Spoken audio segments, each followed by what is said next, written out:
Hello MotoGP fans, welcome back to ZNGP Today. The 2025 MotoGP season is officially underway, and Marc Marquez has wasted no time reminding the grid why he's an 8-time world champion.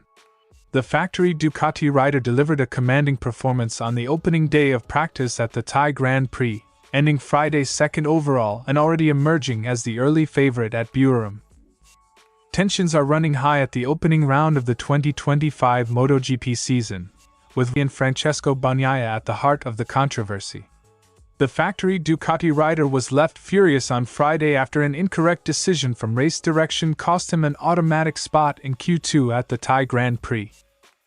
It's been a difficult few seasons for Fabio Quartararo and Yamaha, but the 2021 MotoGP world champion is hoping 2025 will mark a turning point. The Frenchman started the Thai Grand Prix weekend on the front foot, securing a direct spot in Q2 after an encouraging opening day at Buriram. Jack Miller has made an optimistic prediction about Yamaha's performance ahead of Saturday's qualifying at the Thailand MotoGP. The Australian believes Yamaha's winter progress will become clear at Buriram, despite a minor crash during Friday practice. Don't forget to click subscribe button and the bell icon for MotoGP news update.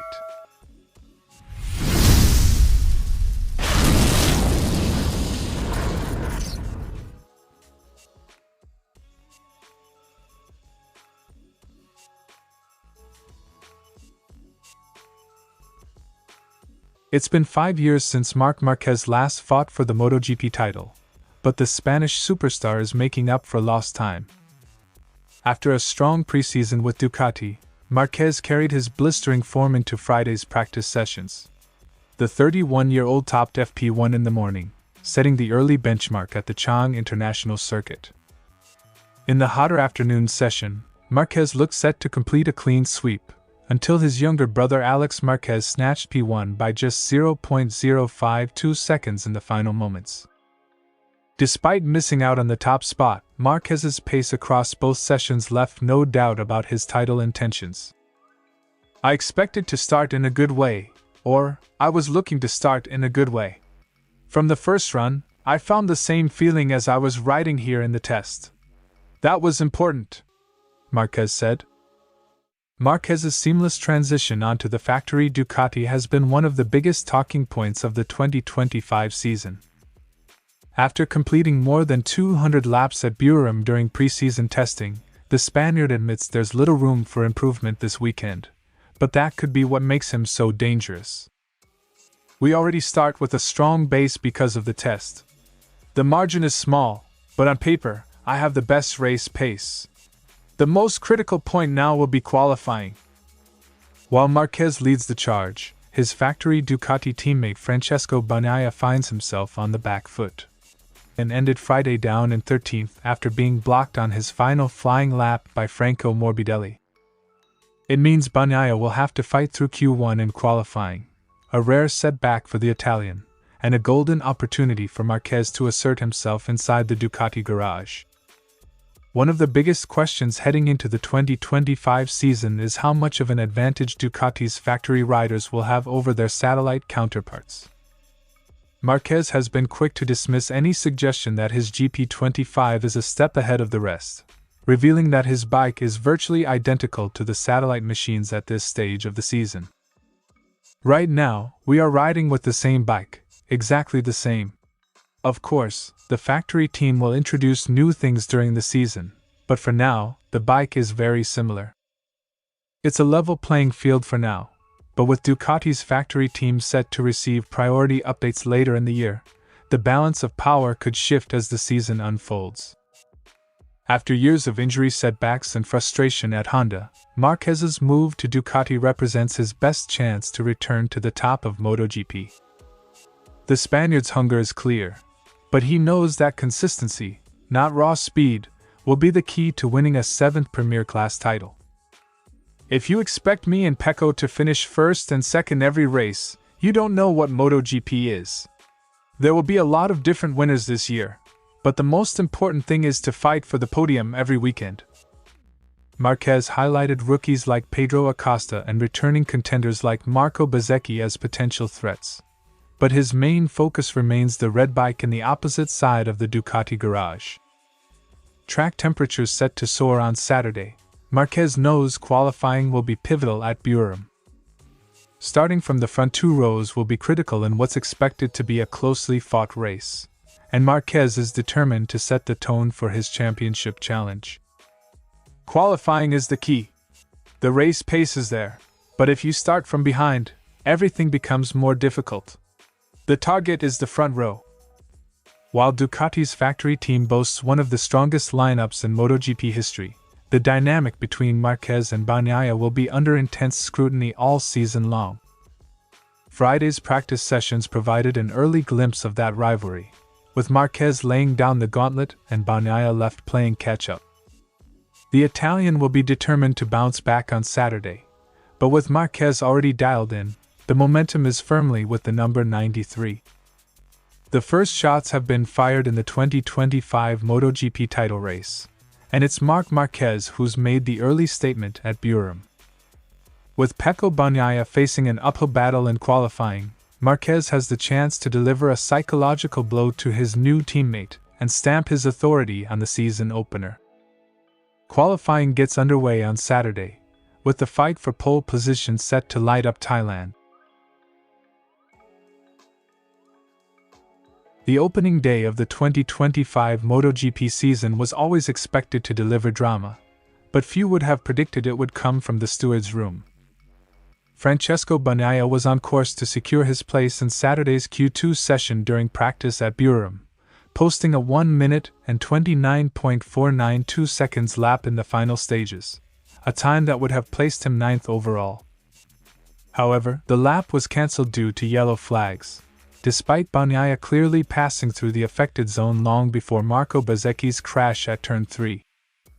It was a decision that left the double world champion livid, especially after race direction later admitted to making a mistake. "I'm more angry at race direction than for what happened with Frankie Morbidelli, because they did a huge mistake. They admitted to me that you are right, we did a mistake, but we can't give you the lap back because it's like this. For me, it's not correct." The incorrect lap cancellation meant Bagnaia was dumped out of the top 10 and forced into the high-stakes Q1 session on Saturday, a situation he knows could make or break his weekend. To make matters worse, Bagnaia's final flying lap was ruined by Franco Morbidelli cruising slowly on the racing line at turn 5. Despite his frustration, Bagnaia accepted that bad timing and strategy mistakes from his own team had also played a role in his downfall. "We started the time attack too late, only one attempt with the first tire. With the second tire, I lost a lap because of their mistake. Then in the last lap, there were 3 riders going slower on the line." The decision has reignited long-running tensions between the riders and MotoGP's race direction.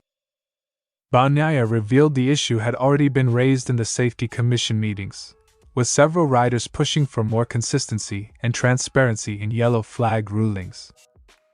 The Italian was particularly frustrated by race direction's refusal to reinstate his lap, arguing that it would set a precedent for future protests from other riders. "If a rider has crashed, I accept the cancellation. In Barcelona, I lost a pole position because of a yellow flag, and I accepted it. But today, no." However, Bagnaia defended new FIM steward Simon Krafar, praising the former rider's understanding of the situation. Despite the controversy, Bagnaia insists there are still positives to take from Friday's sessions, pointing to the underlying strength of the Ducati GP25 across both one-lap pace and race simulations. While he faces an uphill battle in Q1, Bagnaia believes his race pace could still put him in contention on Sunday. "It was an unfortunate last 15 minutes, but the positive is that we're strong. This keeps me calm." The incident comes at a critical time for Bagnaia, who is under huge pressure to assert himself as Ducati's number 1 rider following the arrival of Marc Marquez. While the Italian struggled on Friday, Marquez has been the man to beat so far, ending the day 2nd overall and declaring himself the fastest rider, on paper, heading into the weekend. The early signs suggest the rivalry between Ducati's 2 superstars is already bubbling beneath the surface, and Bagnaia knows he cannot afford to give Marquez any psychological edge this early in the season. Bagnaia now faces the daunting task of battling through Q1 on Saturday, with several big names including Pedro Acosta and Enea Bastianini also likely to feature in the session. With Buriram notoriously difficult for overtaking, a poor qualifying result could leave Bagnaia's title defense on the back foot from the very first race. We know how difficult it is to move from Q1 to Q2, but the most important thing is that we are fast. Tomorrow is another day. A controversial start to the season for Francesco Bagnaia. With Ducati teammate Marc Marquez already laying down the gauntlet at Buriram, the pressure is on Bagnaia to prove he's still the man to beat in 2025. Qualifying gets underway on Saturday, and with tensions simmering in the paddock, all eyes will be on the former champion's fight back. Would you like to add a final prediction for the weekend or highlight the brewing Marquez vs. Bagnaia rivalry further?